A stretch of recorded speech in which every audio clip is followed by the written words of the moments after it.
कि अंतरिक्ष की पहेलियां सुलझाने में इंसान बरसों से लगा हुआ है, लेकिन अभी भी इस अनंत अंतरिक्ष में ऐसे तमाम रहस्य छिपे हैं जिनसे पर्दा उठना भी बाकी है।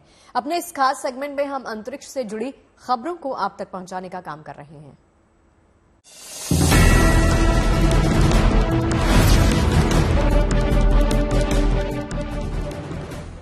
2035 तक अंतरिक्ष में भारत का अपना स्पेस स्टेशन तैयार हो जाएगा। अंतरिक्ष की दुनिया में भारत अब नई ऊंचाइयां छूने को तैयार है। तेजी से बढ़ती स्पेस टेक्नोलॉजी में भारत अपनी अलग पहचान बना चुका है।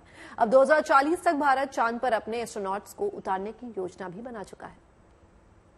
5, 4, 3, 2, 1, 0.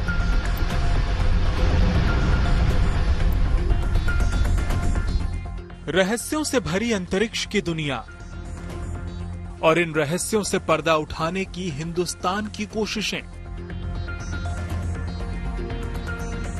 अंतरिक्ष में कामयाबी का परचम लहराते हुए हिंदुस्तान लगातार नए नए कीर्तिमान रच रहा है।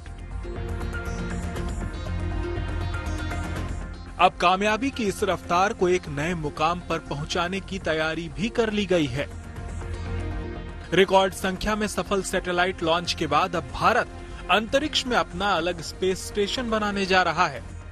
2035 तक ये स्पेस स्टेशन बनकर तैयार हो जाएगा और 2040 तक भारत अपने दम पर चांद पर भारतीय एस्ट्रोनॉट्स को उतारेगा। We are going to have our own space station. Unlike others, we will be among the first to have that. After maybe US and one or two other countries, which will be known as Bharat Antariksh Station by 2035, and by 2040 we might be landing an Indian on the surface of Moon. ये कामयाबी आसानी से हासिल होने वाली नहीं है।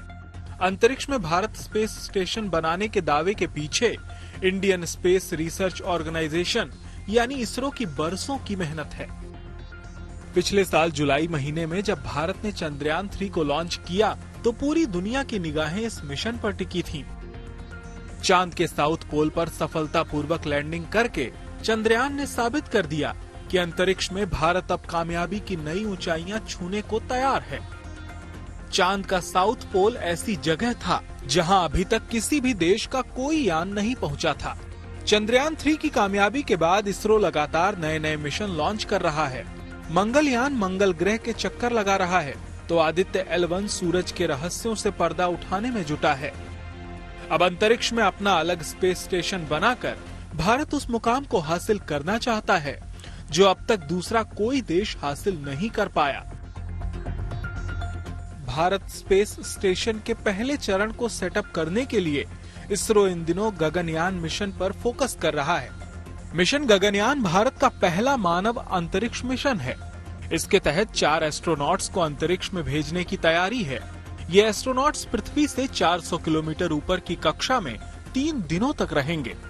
बाद में क्रू मॉड्यूल को समंदर में लैंड कराया जाएगा। मिशन की सफलता के बाद भारत अमेरिका, रूस और चीन के बाद अंतरिक्ष में एस्ट्रोनॉट्स भेजने वाला चौथा देश बन जाएगा। अंतरिक्ष में भारत की इस कामयाबी की चर्चा पूरी दुनिया में हो रही है।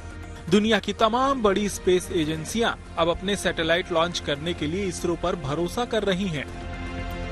श्रीहरिकोटा में हाल ही में यूरोपियन स्पेस एजेंसी के सैटेलाइट प्रोबा 3 का लॉन्च इसकी मिसाल है। दूसरे देशों के सैटेलाइट्स लॉन्च करने में भारत लगातार नए कीर्तिमान बना रहा है। Interesting figure is that we have so far launched 432 satellites from other countries, from Sriharikota. So 32 foreign satellites, out of which as many as 397, which means almost 90% or more than that, were launched only in the last 10 years after this government came. And there has been a huge earning from the European satellites. India has earned as much as 292 euros, and excitingly again, the figures point out 260 out of 292 earned in the last 10 years. Yeah, 260 million, of course. So you can understand how much of a boost it has achieved. So the figures, the statistics speak for themselves. So we don't have to be politically correct or incorrect or get into any argument. Similarly, if you look at the US dollars, out of 172 million US dollars earned, as much as 157 have been earned in the last 10 years. अंतरिक्ष में भारत एक साथ कई mission पर काम कर रहा है। चंद्रयान 4 के जरिए चांद से चट्टानों के सैंपल लाने की तैयारी है। साथ ही साथ मंगल और सूरज पर भी अध्ययन किया जा रहा है। अब अंतरिक्ष में अपना स्पेस स्टेशन तैयार होने के बाद भारत अंतरिक्ष में एक बड़ी छलांग लगाएगा। एक एक पायदान ऊपर चढ़ते हुए भारत साल 2047 तक विज्ञान और अंतरिक्ष के क्षेत्र में ग्लोबल लीडर बनने का गौरव हासिल कर लेगा। Bureau report, good news today.